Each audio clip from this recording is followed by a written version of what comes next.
आसमान से बरसते आग के शोले, जमींदोज होती इमारतें, दम तोड़ती इंसानियत।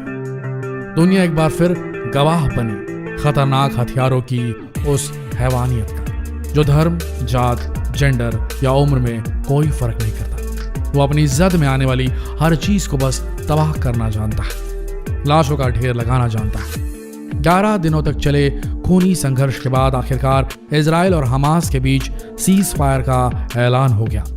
शुक्रवार तड़के शुरू हुए संघर्ष विराम से पहले जान माल का भारी नुकसान हो चुका था, खासकर फिलिस्तीन की गाजा पट्टी पर। इजराइल के हमलों में 230 से ज्यादा फिलिस्तीनियों को अपनी जान गंवानी पड़ी। मारे गए लोगों में 65 मासूम बच्चे, 39 महिलाएं और 17 बुजुर्ग भी शामिल थे। इतना ही नहीं, इजराइल के बरसाए रॉकेटों ने 1900 से ज्यादा लोगों को घायल भी कर दिया। उधर नुकसान इजराइल को भी हुआ। 2 बच्चों समेत उनके 17 लोग हमास की ओर से किए गए रॉकेट हमलों में मारे गए।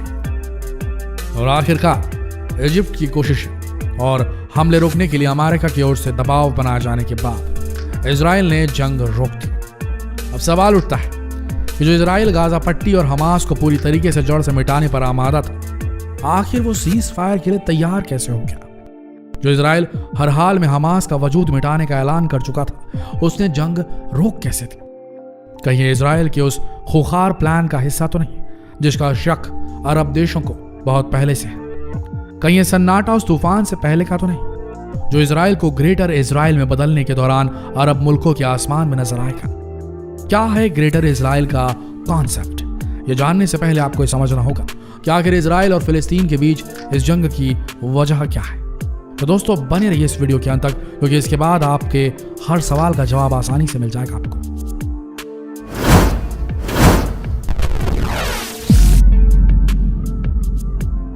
दोस्तों एक बार फिर अरब की रेगिस्तानी धरती झुलस रही है। कुदरत ने इसे वीरान पहले ही बनाया था। अब रॉकेट और मिसाइलें यहां खून से अपनी प्यास बुझा रही है। विवाद जमीन का है, लेकिन यह भी सच है कि इसे मजहबी चश्मे से देखा जाता है। इजराइल में यहूदी तो अरब देशों में इस्लाम के फॉलोअर्स हैं। दोस्तों जहां आप इजराइल फिलिस्तीन विवाद देख रहे हैं, वो इलाका मिडिल ईस्ट यानी कि मध्य पूर्व में आता है। यह एशिया के बाद का हिस्सा है जहां की 95% आबादी मुस्लिम है। नक्शे पर अगर इसे सीधे सीधे देखें तो भारत से पाकिस्तान और ईरान होते हुए इजराइल पहुंचते हैं। 1948 में फिलिस्तीन को तोड़कर इजराइल बनाया गया। हालांकि यहां पहले भी यहूदी रहा करते थे। ये विवाद दरअसल अंग्रेजों की ही देन है। सेकेंड वर्ल्ड वॉर के बाद 1948 में फिलिस्तीन को 2 हिस्सों में बांटा गया, पहला इजराइल और दूसरा फिलिस्तीन। ठीक वैसे ही जैसे इसके 1 साल पहले भारत को तोड़कर पाकिस्तान बनाया गया था। नतीजा आप कश्मीर समस्या के तौर पर सालों से देख ही रहे हैं। दूसरे विश्व युद्ध के बाद कहें या उसके पहले भी, अंग्रेज जहां भी जाते वहां अपनी सल्तनत कायम कर लेते। कुछ ऐसे बंटवारे कर देते कि वहां के लोग आपस में लड़ते रहे। इजराइल और फिलिस्तीन बनाने का फैसला लंदन में हुआ। ब्रिटिश एम्पायर गुलाम देशों को आजाद तो करता, लेकिन उनके बीच विवाद का एक बीज बो जाता था। फिर इसकी ओट में उन्हीं देशों को ब्रिटेन और अमेरिका हथियार भी बेचते। कुछ दिनों बाद ये विवाद संयुक्त राष्ट्र संघ यानी कि यूएनओ पहुंच जाते। इजराइल फिलिस्तीन के साथ यही हुआ, और यही हुआ भारत पाकिस्तान के साथ भी, जिस वजह से कश्मीर मुद्दे पर आज भी हिंदुस्तान और पाकिस्तान के बीच जंग की वजह लगातार बनी रहती है। दरअसल सच्चाई यह है कि यूएनओ कभी किसी मसले का हल खोज ही नहीं सका। अब बात फिलिस्तीन के बंटवारे की। साल 1948 में अंग्रेज ही एक कॉन्सेप्ट लेकर आया जिसे बाल्फोर डिक्लेरेशन कहा गया, जिसके तहत फिलिस्तीन को तोड़ा गया। 14 मई 1948 को इजराइल की स्थापना हुई। फिलिस्तीन की कुल जमीन का 44% हिस्सा इजराइल और 48% हिस्सा फिलिस्तीन को दिया गया। यरूशलेम को 8% जमीन देकर इसे यूएनओ यूनाइटेड नेशन ऑर्गेनाइजेशन का हिस्सा बना दिया गया। यानी इस पर ना तो फिलिस्तीन का हक था और ना ही इजराइल का। अरब मुल्कों को यह बात नागवार गुजरी। इजराइल बना ही था कि जंग शुरू हो गई। उस पर 6 अरब देशों ने हमला बोला। इजरायलियों के लिए यह लड़ाई उनके अस्तित्व की थी। उन्होंने पूरा जोर लगा दिया और वो ये जंग जीत गए। अब समझिए कि आखिर यरूशलेम को लेकर विवाद हुआ क्यों। दरअसल ये शहर 3 धर्मों की आस्था का केंद्र है। ईसाई धर्म, क्रिश्चियनिटी, मुस्लिम, इस्लाम और यहूदी यानी कि ज्यूज का जुडाइज्म। ईसाई मानते हैं कि यरूशलेम ही बैथलहम है जहां ईसा मसीह जीसस क्राइस्ट का जन्म हुआ। यहूदी मानते हैं कि यहीं से उनके धर्म की उत्पत्ति हुई और मुस्लिमों की तीसरी सबसे पवित्र जगह यानी कि अल अक्सा मस्जिद यरूशलेम में ही है। साल 1948 के पहले 100% हिस्से पर फिलिस्तीन काबिज था। 14 मई 1948 को इजराइल बना और फिलिस्तीन महज 48% हिस्से में रह गया। इजराइल के हिस्से 44% जमीन आई। फिर इजराइल अपनी ताकत के दम पर फिलिस्तीनी जमीन पर कब्जा करता चला गया। हालात ये हो गए कि आज फिलिस्तीनियों के पास महज 12% जमीन बची हुई है जो फिलिस्तीनियों के नाम है। अपनी बढ़ती ताकत के नशे में चूर इजराइल ने कुछ ऐसे नियम बना दिए जिसके मुताबिक फिलिस्तीनी अपनी रक्षा के लिए सेना ही नहीं बना सकते, उन्हें हथियार रखने की इजाजत भी नहीं है। दोस्तों, बीते दिनों आपने देखा होगा कि दुनिया के कई मुल्कों में लोग इजराइल के खिलाफ सड़क पर उतर आए। भारत, पाकिस्तान और अरब देशों की बात तो छोड़िए, लंदन और फ्रांस जैसे देशों में भी इजराइल का जोरदार पुरजोर विरोध हुआ।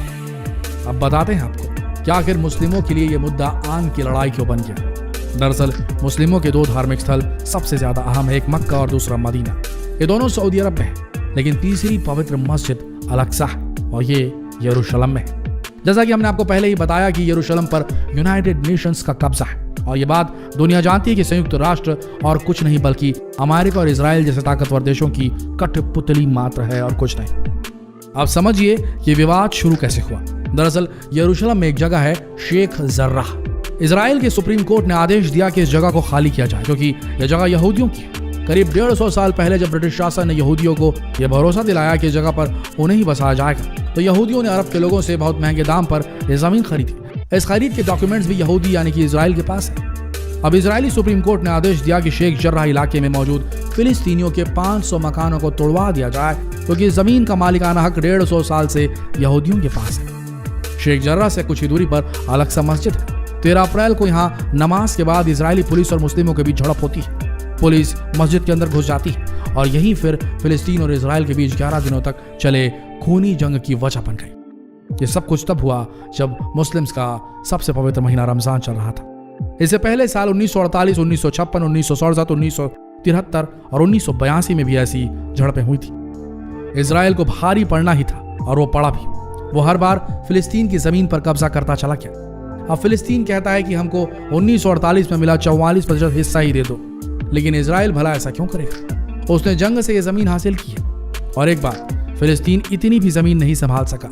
उसके 2 हिस्से हो गए, पहला वेस्ट बैंक और दूसरा गाजा पट्टी। वेस्ट बैंक में रहने वाले इस विवाद का शांतिपूर्ण हल चाहते, वहीं दूसरी तरफ गाजा पर हमास का कब्जा है। हमास एक विद्रोही संगठन है जिसे इजराइल आतंकी गुट मानता है। हमास जंग के जरिए इजराइल से अपनी जमीन वापस लेना चाहता है।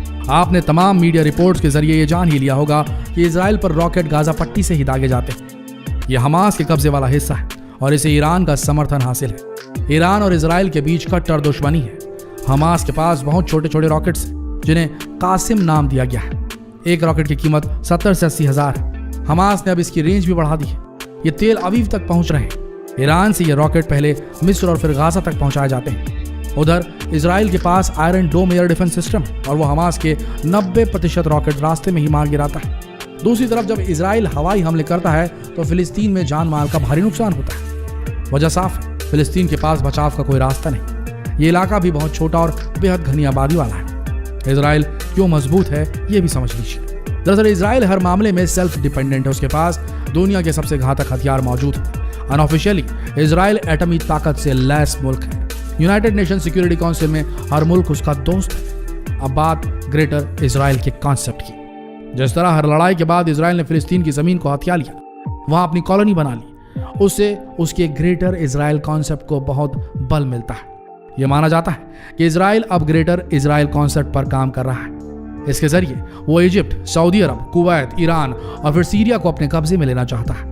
दरअसल ये वही 6 देश है जिन्होंने मिलकर 1967 में इजराइल पर हमला किया था और उन सबको मुंह की खानी पड़ी थी। दोस्तों, एक हकीकत तो ये भी है कि पाकिस्तान और अरब देश फिलिस्तीन के मुद्दे पर तो बोलते हैं, लेकिन चीन के शिनजियांग प्रांत में उइगिर मुसलमानों पर हो रहे जुल्म उन्हें नजर नहीं आते। इसकी एक वजह है और वो ये है कि चाहे अरब हो या दूसरे मुस्लिम देश, हर किसी के अपने हित हैं। 57 मुस्लिम देशों में से एक भी ऐसा नहीं जो हमास तो छोड़िए फिलिस्तीन की भी खुलकर मदद कर पाए। रहा यूएन का सवाल, यूनाइटेड नेशन का सवाल, तो इजराइल और अमेरिका के खिलाफ मुंह तक नहीं खोल सकता। यानी कुल मिलाकर देखें तो इस मसले का हल नियर फ्यूचर में तो दिखाई नहीं देता। इजराइल और फिलिस्तीन या हमास यूं ही टकराते रहेंगे। इमारतें खंडहर बनती रहेंगी, शहर वीरान होते रहेंगे, मासूम अपनी जान गंवाते रहेंगे और दुनिया आंखें मूंद कर वो तमाशा देखती रहेगी। आप क्या सोचते हैं इजराइल, फिलिस्तीन या हमास के इस विवाद पर? हमें कमेंट करके जरूर बताइएगा। साथ ही इस वीडियो को जितना हो सके शेयर करें ताकि असलियत लोगों तक पहुंच सके। शेयर कीजिए इस वीडियो को फेसबुक पर, व्हाट्सएप पर, यूट्यूब पर, ताकि सच सब तक पहुंच सके। इस वीडियो के अंत तक बने रहने के लिए आप सबका दिल से धन्यवाद।